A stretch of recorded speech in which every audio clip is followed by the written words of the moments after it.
Okay, good morning, Dad. Good morning. Today is Wednesday, October 1st, and I thought maybe we could start off by just sort of catching up on some news. There's a lot that's happened. On Monday, we went over the Ukraine history. So, since the weekend, I've been hearing things about Tomahawk missiles. Just yesterday, I'm hearing stuff about a potential peace plan for Gaza.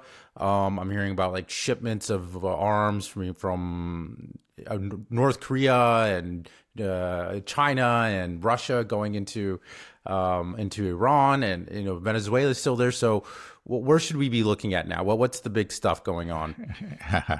Well, yeah, there's things going on all over the place. It's hard to. I don't know if any one region deserves more attention than any other. Maybe we should start with the peace plan. That's a big deal. It's a 20-point plan that Trump claims it as his own. It seems like it actually came from the Persian Gulf states, and and then Trump has made his own. Some changes have been made. It's not clear exactly how many, but it's essentially an idea that was, I guess, first floated by the um, the Arab states in the region. And yeah, Trump announced it in the you know in the White House with Netanyahu, president, and claimed that Netanyahu had agreed to it. Now, it's not completely clear that Netanyahu has, in fact, agreed to it. Maybe he has, maybe he hasn't. I don't, we'll have to see. But what it does, what it entails is, okay, a ceasefire, an exchange of prisoners. There would be 2,000 prisoners handed over by the Israelis the to the Gazans, and all the remaining hostages, both dead and alive, would be released by Hamas to Israel. So that's how it starts. And now the Israelis are then supposed to withdraw, a phased withdrawal, but would maintain a security corridor, all around Gaza. Now, it's not entirely clear how wide this belt of territory would be, but they would have something. They would maintain a presence, along the boundary between Israel and Gaza. Then, let's say a governing board would be established, made up of Palestinians, but it was supposed to be non-political, non-Hamas, and it would be overseen. It would actually be under another board, which would be headed by President Trump himself, and on this board would be Tony Blair, the former Prime Minister of the UK, and they would be the ones with real power. Now they're supposed to, to develop. To reconstruct Gaza, oversee its reconstruction. The peacekeeping forces would be brought in from other Muslim countries, possibly Indonesia and other countries as well. And eventually the idea is to bring in the PA, the Palestinian Authority, the political opponents of Hamas within the Palestinian regions, the authority that rules over the West Bank, and make them the proper government of Gaza. And this potentially could be a step towards a Palestinian state, but that's not actually written into the document, a recognition of a Palestinian state. So that's it. Now, this was never shown to Hamas. It was just announced to them, basically announced as an ultimatum. Either you accept this or we destroy you. And they haven't given an official response. They say they have to look at it and talk about it. We'll see what happens. Now, my feelings about this, again, we just have to stop and think. There's where we started with the Trump administration. In fact, before his inauguration, we learned about the ceasefire that had been agreed to, through, it appears, in large part, his efforts, especially the efforts of Witkoff, that pressured Netanyahu to agree to the ceasefire. And then it was, that gave us some optimism. Remember at the beginning of the administration, hey, this is something that we never saw this under Biden. He never pressured them, made them agree to a ceasefire. Trump has done this. But then, okay, from the start, Netanyahu was telling his followers, don't worry, we're going to break this. We're going to get out of the ceasefire. And sure enough, he did. When it came to the phase two, well, first of all, actually during the first phase, the Israelis actually failed to implement all kinds of promises that they had made. There were tents that were going to be supplied and trailers and so on and so forth. And then they continued to make attacks. Certainly the intensity of the attacks were reduced during the ceasefire, but there were hundreds of violations, and very severe breaches of the ceasefire. And then they completely, when it came to phase two, they simply ignored it and went back in. And on the first day, killed 400 Gazans, almost entirely civilians. So that's what we saw. And they did it with the support with Trump. So you're looking at this, what I can say, if Hamas actually agrees to it, and I think they're very reluctant to agree to it, I think maybe the prisoner exchange will actually take place.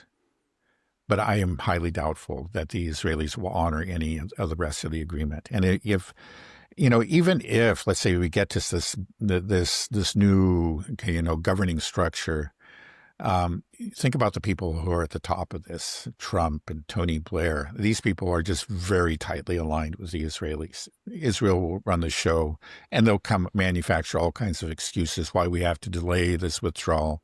In fact, Netanyahu himself, I've seen this. Well, I've seen it, but I didn't. It was an interview he gave in Hebrew, to Israeli media, and he said, "This is great for us. We get to put all the, the pressure on Hamas, and we don't have to do anything. We don't really have to withdraw from Gaza." And so basically he was telling them he's like he did with the first ceasefire, that he's planning to ignore it. And I think that's what we're looking at now. Yeah. So I guess that's what I would say about that. Right. About that so-called peace plan. Right. It seems like it doesn't really matter what Hamas agrees to or what the U.S. proposes or these Gulf Arab states proposes. At the end of the day, Netanyahu seems to stay in power. He needs Ben-Gvir and Smotrich, and if he pulls out of Gaza, his coalition collapse. So that won't happen. And plus, they're openly talking about annexing the West Bank as well. So the idea of creating some type of path and allowing the Palestinian Authority in and creating a Palestinian state is just silly. So it seems like this is something that it's just a distraction. It's just Israel's going to do what it's going to do, and they're going to say that Hamas, for some reason, it's their fault. Anytime something that Israel doesn't hold on its side of bargain, but Hamas forgot to do something, and then there's always some. But I would say the only thing that can come out of this is potentially some type of maybe political capital or goodwill capital. Like, what would be the best way for Hamas to play this? They always seem to try to be open and flexible and try to accept the terms, but it always ends up blowing up in their face. But if they just reject it outright, you don't want to give the Israelis just saying like Israel and Trump, well, here we go. Now we can just rain pure hell down on them. So what is the best way for Hamas to play this, all parties to play this? Or should we just not even pay attention to it because Israel's just going to do what it's going to do? Right. Hamas is really in a very difficult position. They're in a very weak position. They are, they're still there. They're still fighting. I think a few days ago they managed to, destroy an armored personnel carrier and inflict some significant casualties. We're talking about like a dozen, on the IDF, but it's just nothing compared to what Israel is doing to all of Gaza. Israel, the IDF is systematically destroying, leveling the city of Gaza, the largest city within the Gaza region. And there are a lot of people, who are just still trapped in there. And we don't know how many people have been killed. One thing is like they cut off all the internet. They've been methodically killing reporters, We know they're leveling these buildings, destroying these residential towers. They even destroyed a 13th century mosque, for some reason. Well, I think I know the reason. They just want to eliminate, it's part of an ethnic cleansing campaign. But so on the one hand, they're faced with Hamas is faced with that military reality, and then also they have been under pressure. Again, this 20-point peace plan really originated with the Persian Gulf states, and these are Qatar, one of which is Qatar. Qatar has been the one Persian Gulf state that has maintained some kind of relationship with Hamas. It's been an uneasy relationship, but they have supported them, over the years. Now, there's, so of course Hamas felt like it was safe in Qatar. We found out there wasn't. And I don't know. There's probably some question again about like the extent to which the Qatar government was complicit in that attack. That's an open question. It's just from their behavior afterwards. It's just, but anyway, regardless of that, whether or not they were complicit, they're feeling pressure all around. And where do they have to go? The only thing they can hope for really is a commitment on the part of the Americans, to enforce the ceasefire. And with Trump, he may promise it. Of course he will, but there's no reason to believe him, just like there's no reason to believe the idea. So what do you do? I don't know. I don't know what advice I would give Hamas. I have no idea. Okay, so we'll just wait and see. But in the meantime, there are a few other things happening that could potentially, be a wrench in Netanyahu's machine. And one is the Samud Aid Flotilla. Right now, as we speak, I think it's less than 100 nautical miles from Gaza. What do you think is going to happen? They're not going to make it, right? The Israeli Navy is going to intercept them, and they're going to board them, and they're probably going to just take them all prisoner, right? And that's what's going to happen. But will there be a giant fallout from that? Do you see something happening? Or do you think that potentially they can make it? They can actually make it and actually deliver some food? I don't think the Israelis will let any boat in there. There are nearly 50 boats, so it's going to be a major operation for the Israelis. And they will, they'll do what they can to spin it and everything. Of course, I think it was just yesterday they claimed that they had found this document, amazingly, just now in Gaza, that revealed that Hamas was in fact funding the flotilla, which is, that evil Hamas funding this flotilla, bringing baby formula to the babies of Gaza. This was... So, I mean, I'm sure it was completely fabricated, but even if it was true, so what? This is a peaceful flotilla that's providing, just necessary humanitarian aid, and it should be welcomed. But they won't. They're going to board these ships, and the question is, whether or not there will be violence. There has been in the past. There was I guess it was the Marmara, again, maybe 10 years ago, where a Turkish-American citizen was actually killed. You will see what happens.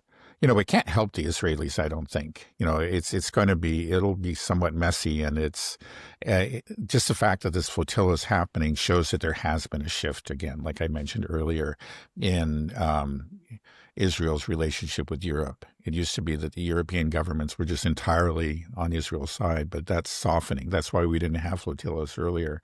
But now we have countries like Spain, that is really starting to move into the other camp, against Israel. Well, if we have citizens from so many countries, I should have looked it up. I think it's 46 countries being represented or something like this.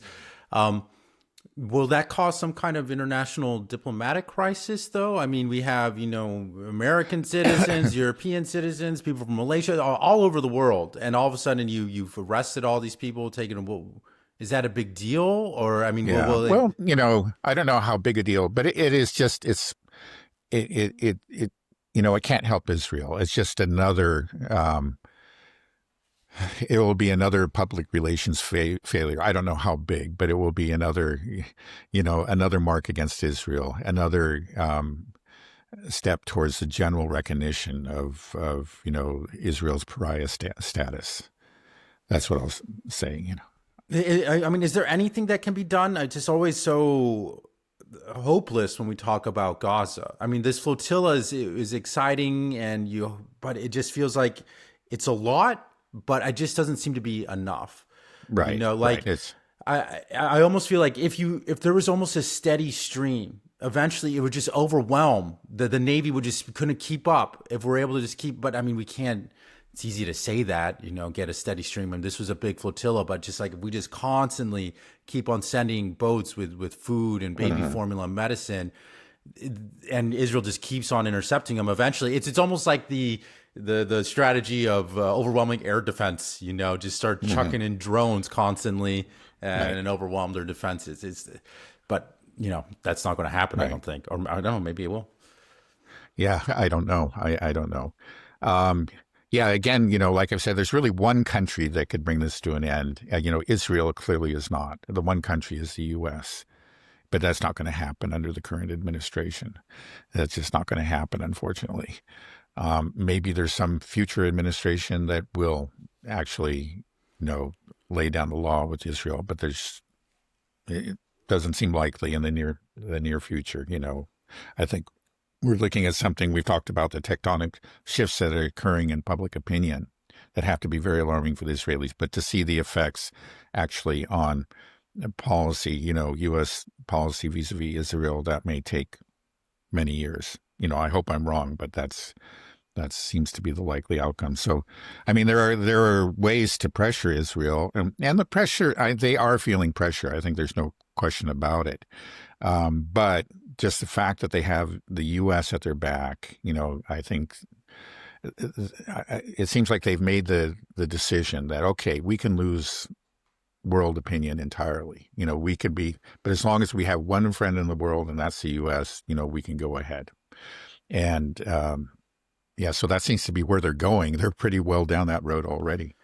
Yeah, I mean, what do you think their plan is when you say go ahead? I mean, just continue this operation in Gaza. It's been 2 years. We're coming up close to 2 years on October 7th. And what we've just seen is just a lot of civilian death, a lot of dead women and children and starving babies. It's been horrific. But they haven't captured Gaza. How much longer will it take to do it? Will it get to a point where that the death toll is now over 1 million, half of them are dead, there's a bar that we reach where finally the world reacts and the pressure builds?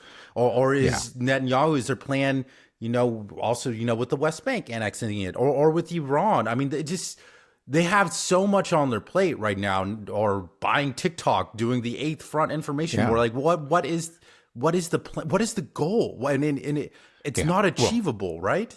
Whatever it is. I think, clearly they are engaged in ethnic cleansing, and it's just a question of, how far they're going to go with it.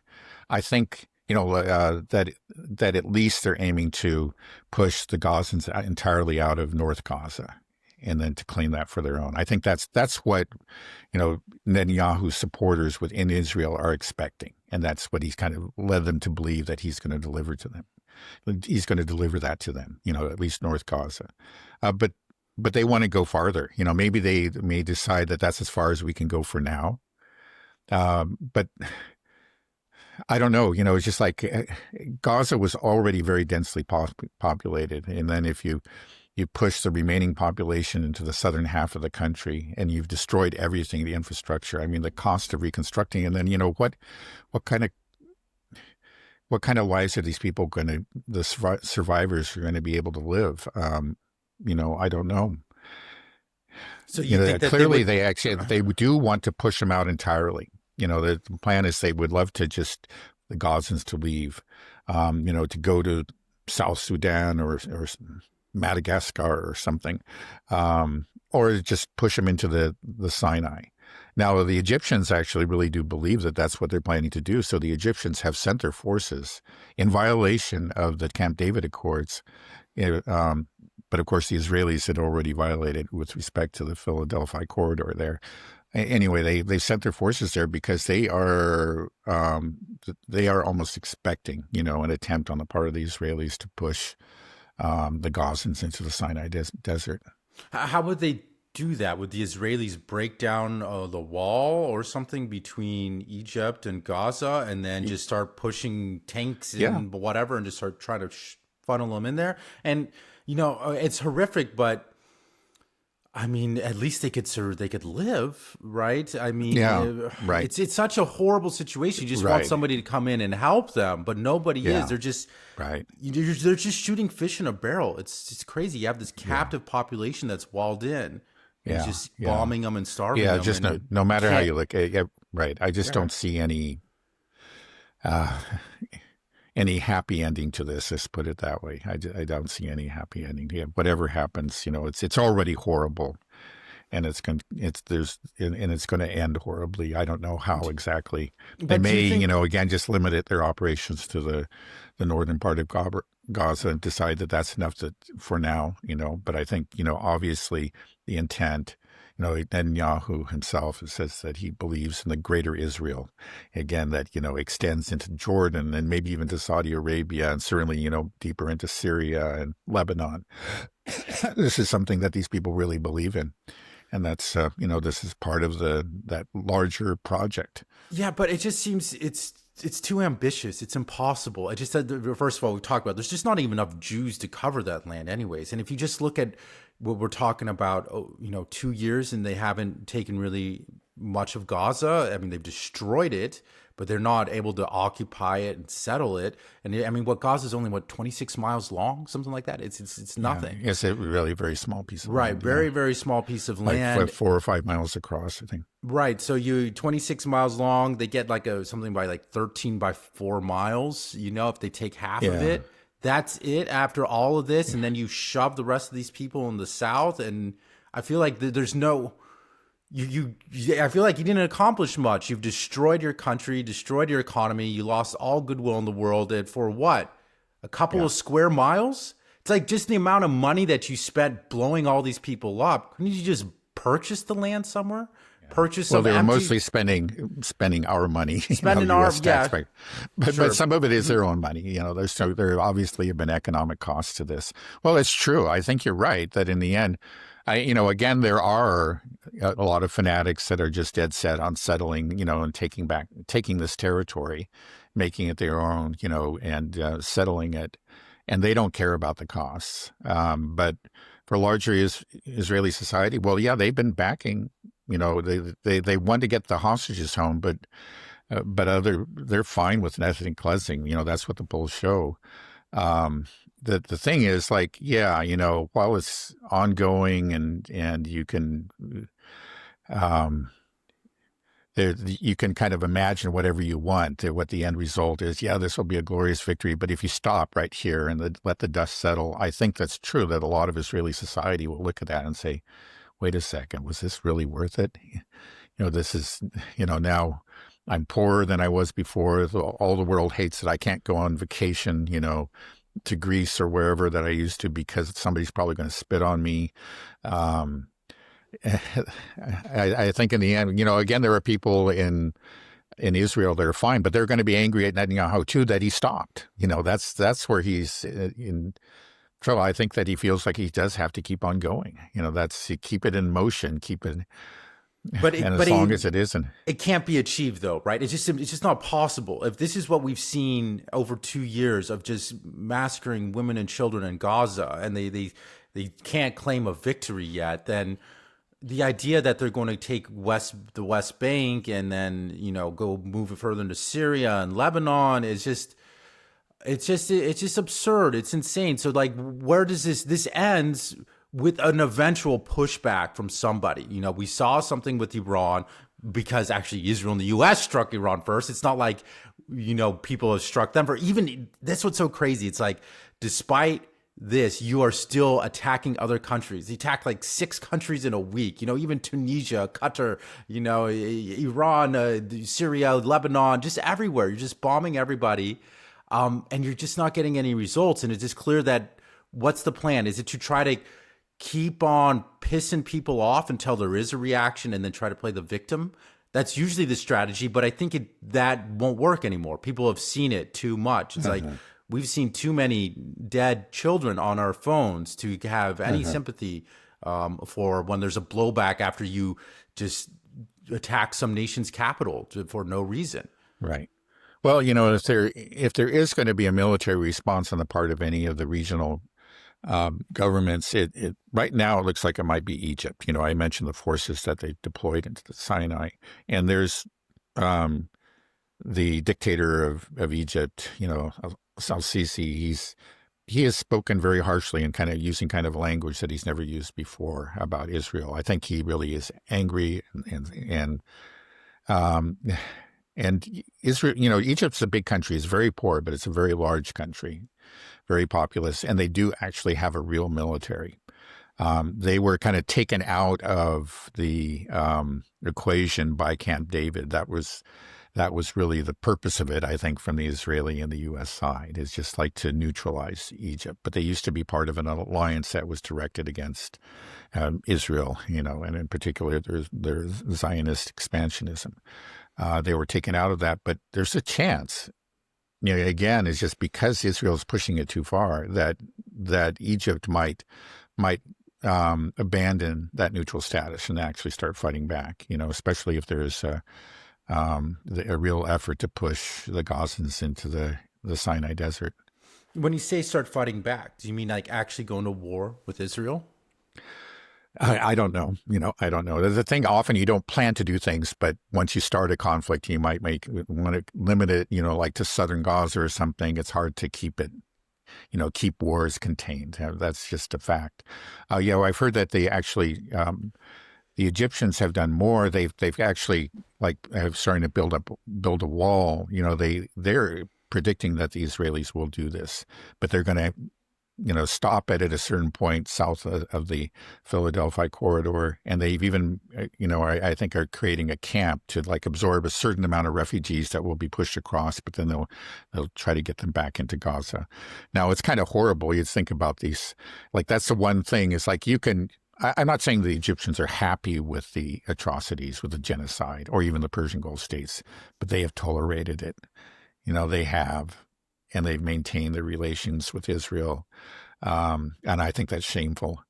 But where the red line for them is actually we can't accept these refugees, and if Israel has shown that it doesn't respect any red lines, they may push it too far and they may find themselves in conflict with Egypt. Right? Couldn't Egypt do something like, okay, we will take down a big section of the wall and we'll build a huge humanitarian camp that's right on the other side. Let people come in where they can be safe from the bombing and the shelling and the sniping, and they can get food and fresh water and just some rest, and just a little sense of decency, life, again. But they won't be pushed further out into the Sinai. They will be right there, and at least it's a safe haven for them where they can just stay alive and they'll be under the protection of Egypt. Is that possible, or what would Israel do? Yeah, well, it may be, in fact, what they're doing. Again, it appears anyway that they are building some sort of camp there just to the south of Gaza. So that may be what they are intending to do. Okay, and then if they do that, do you think Israel's going to be like, oh, okay, how dare you save these people? Yeah, no, they may, they've bombed every other refugee camp. They show no respect for that. They again and again, they tell the Gazans, this is a safe area. You can pitch your tents here. And we see it every day. Then they just start blowing up the tents and killing families inside. It's happened everywhere. I don't think there's been a single exception. So they just may do it there too. But that would put them in direct conflict with Egypt if they did it there on Egyptian territory. It's just so crazy that this has been going on for so long and just nothing happens. It's really disappointing. It just right. It's well, another country that could do something is Turkey. Again, it's just they're piping that piping is it gas into Israel, and they could cut it off. It's again, Erdogan talks tough. He's declared that there's cutting out every other economic relation, with every economic link with Israel. He's done that in the past, and then nothing really happened. He did it again recently. I don't know if he's really carried through on it. Probably not. But the thing that would really pressure Israel, it would be make a real difference to them, is if he just cut the flow through that pipeline. Right. Or like, send assistance to the aid flotilla to establish a real humanitarian corridor via sea. But all of these, the Italian Navy, Spanish Navy, they'll escort them, and then when they get close, they're like, "Oh, sorry, we can't get Yeah, involved." right. And The then they'll just Italians turn have around. already, Giorgia Meloni called them off and told the flotilla to turn around. But as far as I know, the Spanish ship, it may have stopped now because I think they're about to enter. I think last I checked, I've actually been tracking them. There's a tracking website that you can visit, and they also have onboard cameras, and I've been looking at that. Yeah. And last I checked, everything seemed to be normal, but they're getting very close to the combat zone. Last I heard, there were at least 30 drones overhead, and I just saw a message, I think, just shortly before. I don't know, it hasn't been confirmed, but that they were surrounded, I imagine, by Israeli ships. Well, I guess Spain, let's see what happened to that ship. Is it coming back? But I mean, like, that's something that Turkey could do too. Like, if they could just escort these ships, but just nobody's doing anything. Yeah, it's just very difficult to talk about Gaza. Just Yeah, this morning, I know. I just saw it's just a video of a woman crying on the street next to half a body of her husband, just completely ripped in half. And you see, it's just, Right. I think this is just a microcosm, Yeah, that's a small part of what happens every day there. Just and it has imagine happened, right. if you have a family, anybody, if you have any empathy in you, just think about that. Yeah. If you have and, a wife, the horrible thing again too is that we've talked again actually how minimal the casualties have been of civilian casualties, especially women and children. Only 1% versus at least 46% for Israel. So there's that. You can always well, this is it's collateral damage. It wasn't intentional, but it's just clear that in the case of Israel, it is intentional. It is, it's just there is a pattern, well established by doctors and so on. Snipers that are shooting at children, shooting at their chests and their heads and that kind of thing. It's intentional. Yeah. I just saw a video yesterday as well of just a nurse working in a hospital in Gaza, just sniped in the head while he's in the hospital, just holding a clip, or it's just. Yeah, no, I saw that. That was horrible. I know. I wish I didn't see it, but it's it. But yeah, that's what's happening. Well, so anyway, I think we have to maybe just leave that for a second. But, I want to talk about it, but you never give me any good news, and it just I don't have any good news for you. But we can be surprised. Maybe some good news will just come out of left field, and that's what we can only hope. The good news is the awakening, is the noticing, the great noticing that's happening. It's good to see that even Christian Zionists in America are starting to question things and turn. So Zionism is dying, it is ending, but it's just been at such a horrific cost. Right. Yeah. The whole question is, you're going to bring down the whole region, even the world, in the process of dying. We'll have to see. But anyway, you mentioned Iran, and maybe that's the thing that we should go to next. Yeah, well, I just, I think a lot of people are always just curious about Iran, because sometimes it feels like the only hope, because Iran's the only country that has really dealt Israel some severe blows. It hit Israel hard, and it was just, so I think it was therapeutic for a lot of people to see Israel finally get a dose of its own medicine. And everybody is thinking that we're gearing up for this war again, and that the idea is Trump might be trying to handing off the Ukraine war to the Europeans. At least that's one theory, so he can focus on Iran, and that this is the big one. And when this one starts, it's not going to be a 12-day war. This one is going to be the one. And so everybody's just on edge. Is it going to happen? And I think what we're seeing is, I think we're seeing China step up to the plate. I think China is flexing its muscles more. I think it's aware that this constant aggressive rhetoric from the United States and over Taiwan and what they're doing in the Middle East, they're like, okay, it's time to really step up. And I think they are. And from my understanding, they're supplying a lot of equipment now into Iran, because they understand that this is, I feel like everybody's gearing up for a big war. Sorry, I'm going all over. But yet, because I hear also Russia's looking at mobilizing more. Just a lot of great powers seem to be resigning themselves to the fact that, okay, we should prepare for something huge. Okay, well, we'll just start off with Iran. And, I said that I haven't seen any evidence that a war is brewing. And that I stand by that. A lot of people out there, very smart people, have been saying they expect a war soon. But I hadn't seen any until just like a couple days ago, and that is that the U.S. has started deploying assets to the region in a manner similar to what they did prior to the last war. So that is something real. And so you have to say, maybe something is going on. And then you just have to wonder, okay, well, there is this so-called, 20-point peace plan or whatever. Maybe that's just a cover for something. We have to wonder these things because of what happened. We don't see any buildup for war in the way that we did back in June, but maybe they'll do things differently. I'm open to that possibility. And the fact that they are deploying those assets there make you wonder. No, I'll just say that. What kind of assets are we talking about? Planes, both combat aircraft and tankers. And a lot of them are going to that big air base in Qatar. No, not Diego Garcia. No, to the air base in Qatar. Al-Udeid, yeah. Okay. Right. That's apparently where they're going. Now, it may have nothing to do with Iran, but it makes you wonder. Well, the thing is, like the Al-Udeid air base, that is well within range of Iran's even medium. Yeah, well, as they missiles. demonstrated, right? Yeah, right. And after that, the U.S. bombed Fodor and Natanz and Isfahans. But they did it from Diego Garcia, or actually the B-2s, I think, just flew around the world and were refueled. I think that's actually how they did it. Yeah, from a great distance.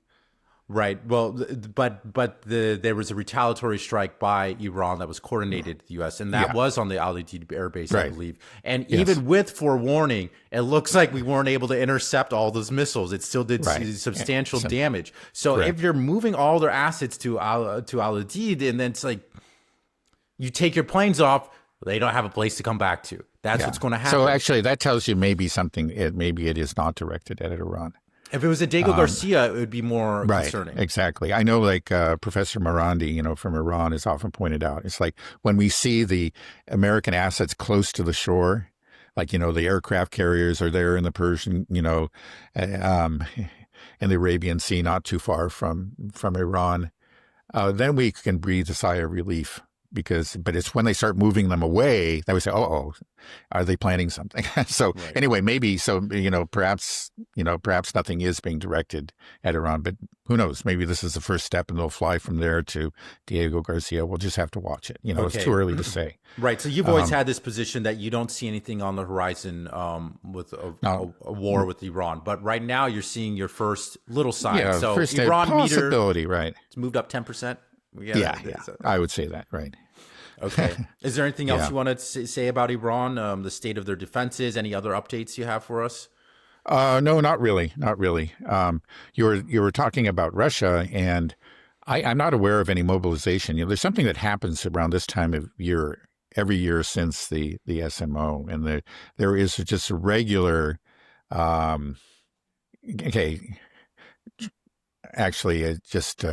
conscription of that is for all. It's just part of the mandatory service for all young Russian men, and it's something that's been in place for years in Russia, and it has nothing to do with what's going on in Ukraine. But every time it happens, so let's say there are 135,000 that are called up. It's always presented in the Western media as, well, clearly, Russia is desperate. They lost so many men. They have to mobilize another 135,000. It has nothing to do with it. It has nothing to do with what's happening in Ukraine. But there are, I think, clearly expanded worries over an expansion of the war in Ukraine. And, there has been a lot of chatter about Moldova and the possibility that the Ukrainians, maybe in coordination with NATO, might try to take Transnistria, which is that breakaway province, that borders Ukraine, a part of Moldova that broke away, I think, around 1992. There was something of a civil war. The people there are overwhelmingly Russian. And they were afraid back there in 1991, when the Soviet Union fell, that Moldova would try to be reunited with Romania, because the majority of Moldovans actually speak Romanian. And I think there were some moves to do that at that time. So they broke away. They did not want to do that. They wanted to be with Russia. And the end result is actually with UN security approval, the approval of the UN Security Council, Russian peacekeepers were sent there. And there is a small force, I think like a couple thousand maybe there. And there's also a very, very large, military, Soviet era military depot there, very large, I think the largest of them all. And there's been indications in the past that Ukraine was thinking about taking this triple land. It's actually very vulnerable. There's really not a whole lot that the Russians could do if they try to take it, but it would be a huge escalation. And I think it would invite some kind of response from Russia. I don't know. So this is another conflict, that's right there on the horizon. We got Iran, we also have Moldova. And then a third possibility, of course, is Venezuela. So these things could blow up, maybe not, we're not talking about full scale wars, but, at least major military operations, that new ones that could occur at any moment. You said there's Russian peacekeepers currently in Transnistria? Yes. I mean, so if those are killed, then, well, what does that mean? I mean, especially if it's Moldovans that are involved in it, the new government of Moldova, along with Ukraine, does this expand? Is Moldova is also not part of NATO? Isn't Moldova part of NATO? No, right? It is not part of NATO. They're trying to fast track itself to EU right now. That's what the SANU. So just blatant, coercive, measures. They in the name of democracy, they're banning political parties and arresting political opponents, and just making really there were such obvious moves and measures to suppress the vote on the anti-EU, anti-NATO side. And we don't have to go. You probably our viewers are familiar with it, but there's just a long list of just so absurdly blatant moves that they took, in order to ensure this victory. And in the event, they only just barely squeaked it out. So it shows that within Moldova proper, they lost. They were dependent on the diaspora in Europe. And there's a huge diaspora in Russia, but that was entirely suppressed, or 96% or suppressed. So anyway, the Europeans, of course, just don't see any problems. They think this is a great victory for democracy. This effort to silence all opposition. This is the new Europe. They don't even try to hide their hypocrisy anymore. I mean, it's just democracy equals support for EU, support for NATO. Opposition to this is anti-democratic. This is the new thinking, which you find in Moldova, in the current government there led by Maya Sandu, and also in the EU. And they may be, they may, who knows? Who knows? At this point, anything seems possible. It's just that the Europeans have really amped up their rhetoric.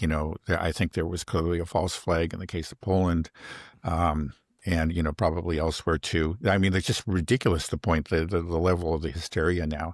There have been these drone sightings in Denmark, and now the Danish government has called out reserves. I don't know what they're supposed to do, exactly, but it just shows. And they haven't presented an iota of evidence, but they're blaming it on the Russians, or suggesting that probably it's the Russians, that kind of thing. So there seems to be a real kind of war fever within, at least the political class in Europe, and who knows where they go. It's going to take us. One thing again, I've been reading a lot on the background to this conflict recently, and it just strikes me how little things have changed. It's just that, in the lead up to this, you would think, again, I think a big part of the problem, like I've said many times, is that the Europeans just had this assumption that Russia was weak and would have to simply accept the decisions made by NATO, the decisions made by the EU, that's just the way it was. And it was that kind of thinking that actually led to the the outbreak of the war in Ukraine. It clearly did. It just because they again and again and again the Russians were warnings. Hey, wait a second, we can't accept this. We can't accept this, and we don't have to get into all the details of that. But it was ignored. There's just a refusal to recognize any legitimate interest on the part of the Russians, and actually just assume that they're just going to have to accept whatever we decide. That's the way it is, and anything else is unacceptable from our point of view. And you would think, again, with the outbreak of the war, that maybe there would be some second thoughts. Well, maybe this isn't working very well. Now, remember, we've talked about how this is sort of a war that has two main dimensions. There's the military and there's the economic. That actually began well before the launch of the SMO in 2022. It really began, you could argue even earlier, but let's go back to 2014. A lot of sanctions were imposed then.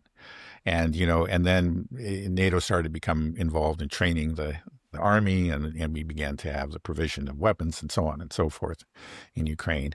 And then it's, of course, accelerated since 2022.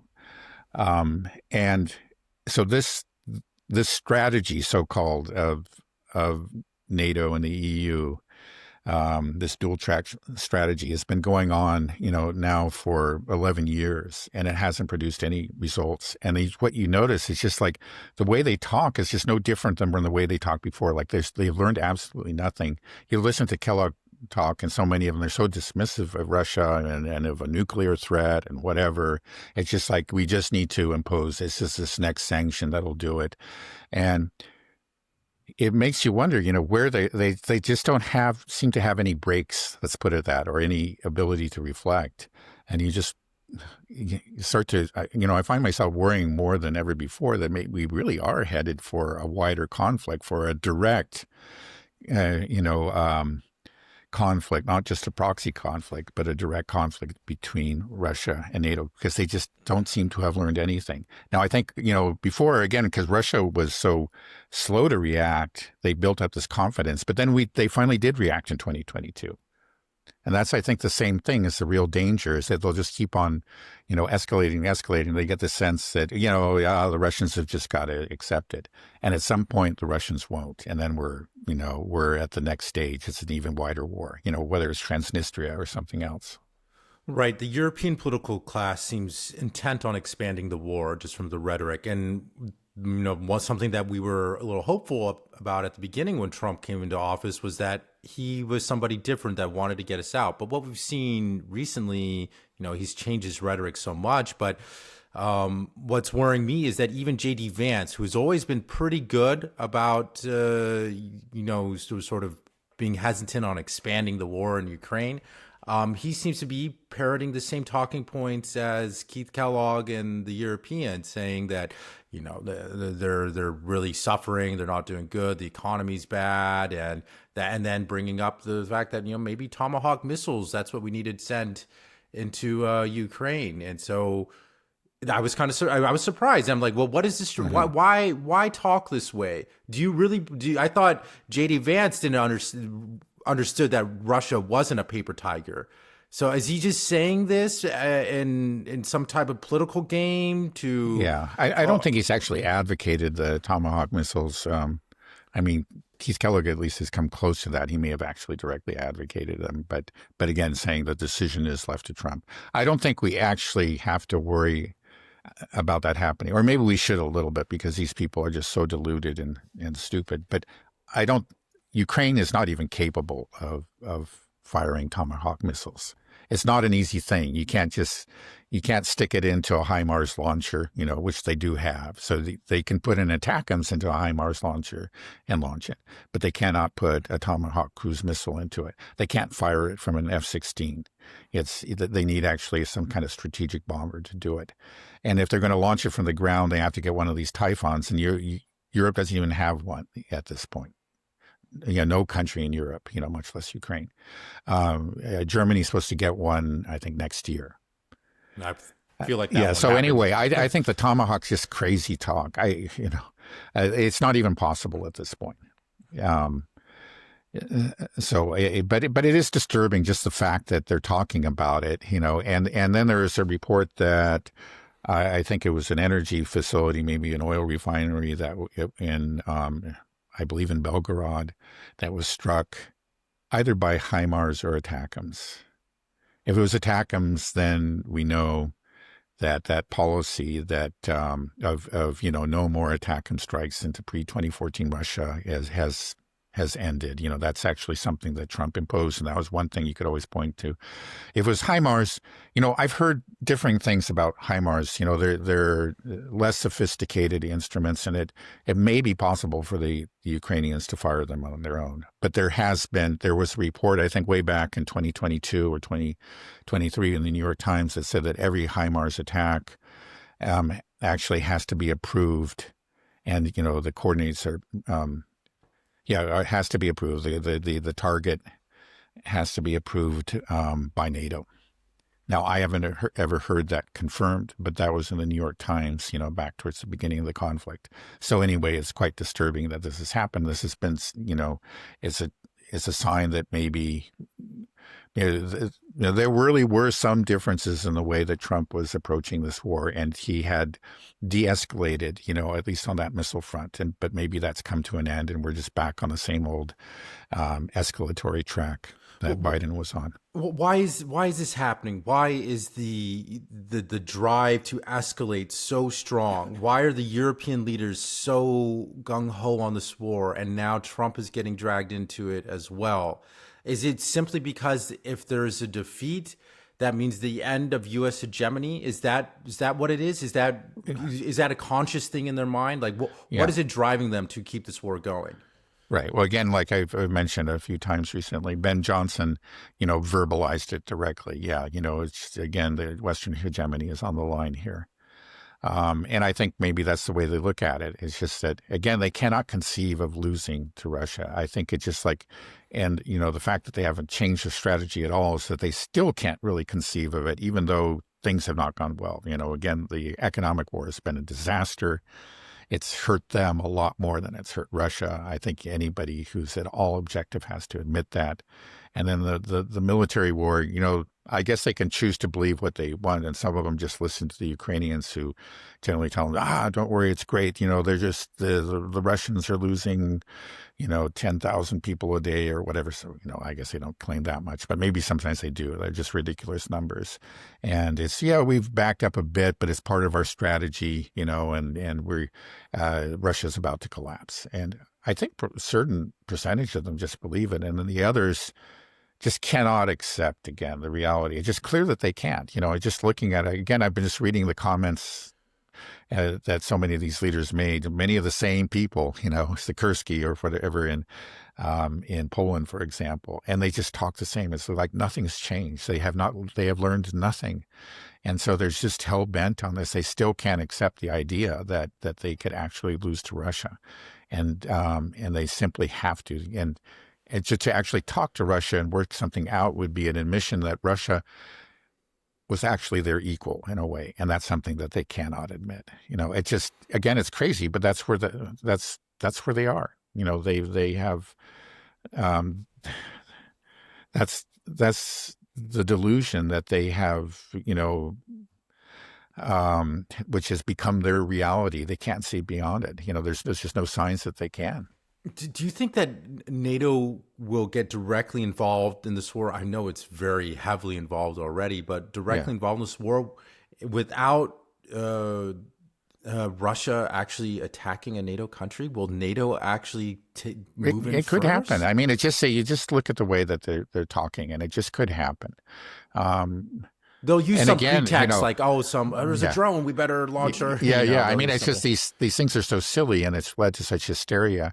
And they say, the Russians are making some important advances, but they're still deep in the Donbass, with the exception of, they are expanding pretty quickly within Dnipropetrovsk. But still, they're a long ways from the Dnieper there. They're a long ways from those critical cities like Kiev and Kharkov and Odessa and Nikolaev. And you just have to think, if they start approaching those places and the advances really accelerate, which I think inevitably they will, I'm not going to put a timetable on it. Everybody's always gets that wrong. But, whether it's a year from now or 6 months or a year or 2 years, at some point it really will very noticeably accelerate, and they'll start moving on approaching those cities. And then what's the hysteria going to be like at that point? But it's just like, again, it's so crazy. But the thing is, again, what may save us is, well, first of all, the restraint, the rationality of Putin. He does not want a larger war, and I think that's one of the reasons why the Russians have gone about this so slowly and methodically, and then that's on the Russian side, but on the NATO side, they're paper tigers, and they have been to a great extent, demilitarized. That again, that was one of Russia's objectives at the beginning of this war, and they're reaching it. I mean, just to demilitarize Ukraine was the objective. Yeah, but they've gone beyond that to now actually they've demilitarized all of NATO. Right. So I mean that we're talking about. There was this claim again by Trump that Russia was a paper tiger, and but well, clearly it isn't. Even like, I think it was Karolyi that has admitted that, hey, Russia's actually a lot stronger now than they were in 2022. But Trump made that claim, but it really applies, I think, to NATO, that NATO has shown itself to be a paper tiger. And so that, again, that whatever they might want to do, and they might want to defeat Russia, and, they just don't have the means, and they don't have the popular support. Now, maybe this can be changed, again, false flags and whatever can get ignorant populations riled up and whatever. But at the present time, it just seems like, yeah, they talk tough, but they don't really have the cards to play. What do you have to back up the claim that NATO is a paper tiger? Well, again, they have thrown in their weapon systems one after another, each time preceded by claims that this weapon system is a game changer. I'm not going to go through the list now because I've gone through it in the past, but we're talking about like a dozen weapon systems. And they did this, clearly because they're losing. Each one failed, and so they went to something else. And that's why we're talking about tomahawks, though I don't see how they can ever even use tomahawks. Why are we talking about tomahawks? Because everything else has failed, right? The Russians have shown actually an extraordinary ability to neutralize these weapons. Some of them, like the HIMARS, I remember when it was first introduced, it did cause some problems for the Russians. They did hit, bridges, and I think it was one of the reasons that the Russians retreated from Kherson over to the left bank of the Dnieper River, because they were doing real damage to the bridges, and the Russians were concerned about their, logistical supply lines. And they were hitting some depots and that kind of thing. But then since then, they've learned to neutralize, and they've learned to neutralize every other missile and every other weapon system that NATO has thrown at them. And then you don't even have to make this claim. You just look at what they have on paper. You look at what France and Britain has, and it's not much. I think, there's some question about like maybe Britain has 12 tanks or something, there's some argument whether they have any operable tanks, and it's just not much better in France. France has more, but they're just not, they don't have many combat ready troops. And the British military was telling, or leaked to the press, when Keir Starmer was talking about sending British troops into Ukraine as so-called reassurance forces. They said that, look, we actually don't have the capability to do even this. So if they don't have it, you still think that they'll make some type of effort to make the first move and engage Russia, even though they don't have anything to back it up? Yeah. Well, they don't, you just hear, it's just like these people, they're almost, they are deluded, and they talk like this so recklessly.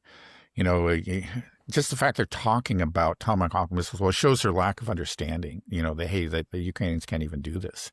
But they're talking about it. It's, because again, these are strategic nuclear capable missiles that have a range of something like 3,000 kilometers or even more, easily hit Moscow, St. Petersburg or whatever. And if you the Russians would just be forced to react forcefully in some way or another, to the introduction of that weapon. But just the fact that they're talking about it shows how they just don't have any appreciation of the dangers and of their own, their own abilities, a realistic assessment of the balance of forces.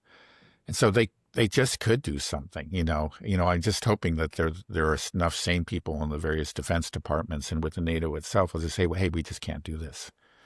But you wonder, it's just like these people the hysteria is already so high and it's going to get higher as the Russians advance.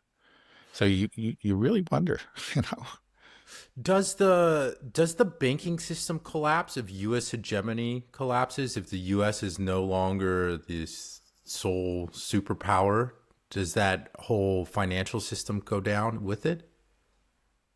Well, yeah, I mean, the dollar system is obviously going to take a big hit and it's already taken a hit, let's be honest, as a result of this economic war. And there has been a real movement, that is quite clear away from the dollar and, in the financial infrastructure that's associated with it. There's no question. I don't know that it would collapse, but it would take a huge hit.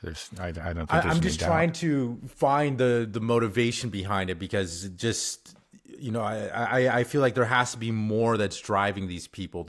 This insane desire to preserve primacy, to be the hegemon. It just seems like something that anybody looking at it objectively, like, why do you want that job?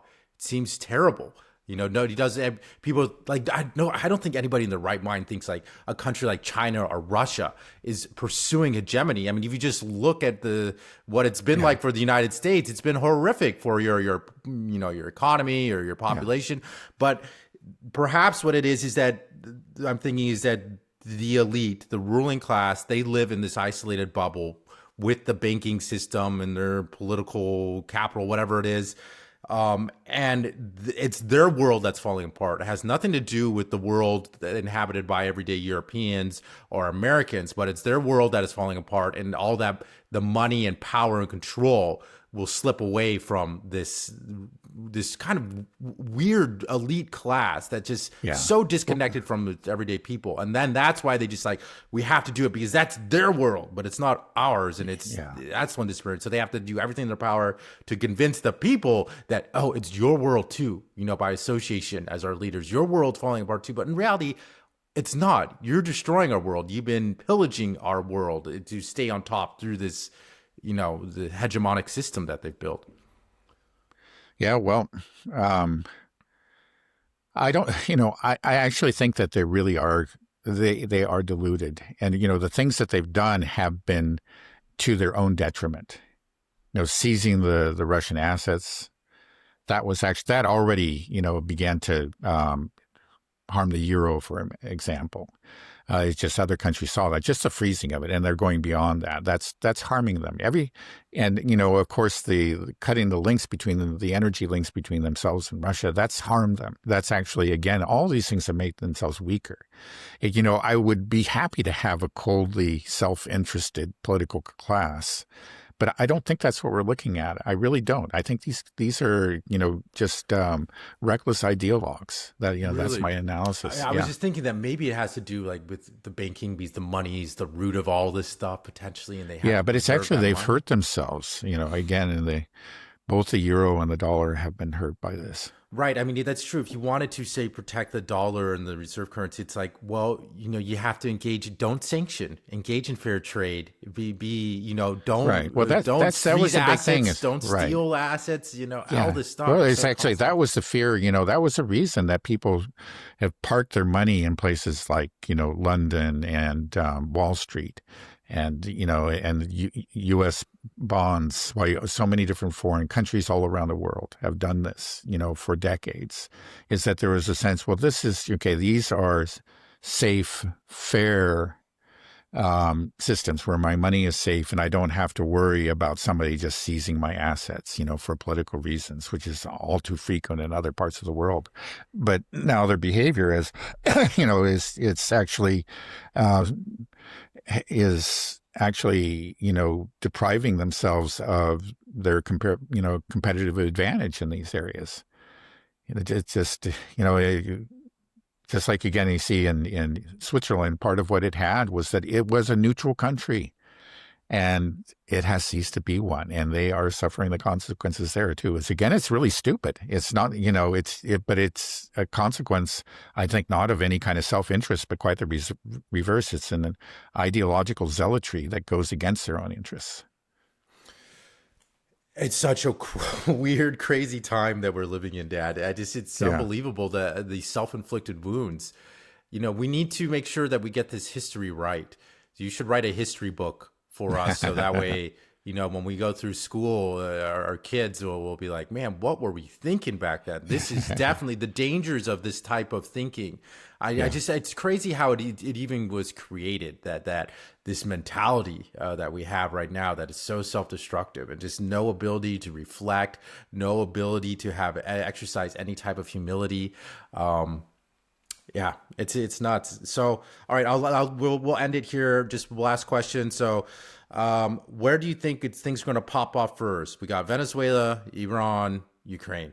I mean, or maybe Taiwan, something else. Who knows? Yeah. Okay. Yeah. No signs of anything happening imminently in Taiwan. I would just to venture a guess. Who knows? But it just Venezuela, simply because we have all those assets in place out in the open. I can't believe we're even thinking about it. It just that will be so poorly perceived here in America, right? People are like, wait, what's going on in Venezuela? When we think about drugs, we think about the cartels in Mexico. We think about cocaine from Colombia or Peru.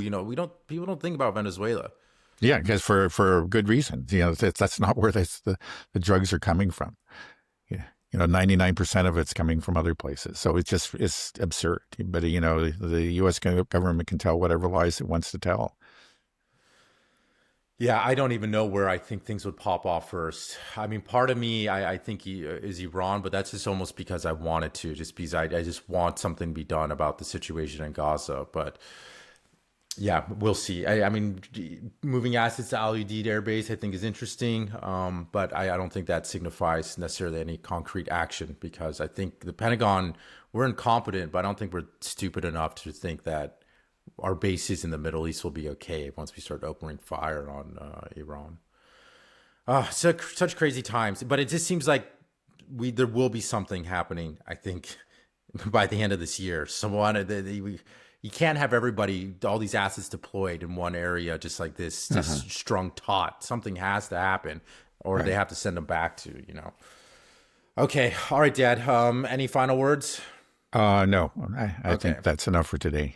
Okay. Sounds good. All right. Thanks a bunch. All right. I'll talk to you soon. Okay. Okay. Bye-bye.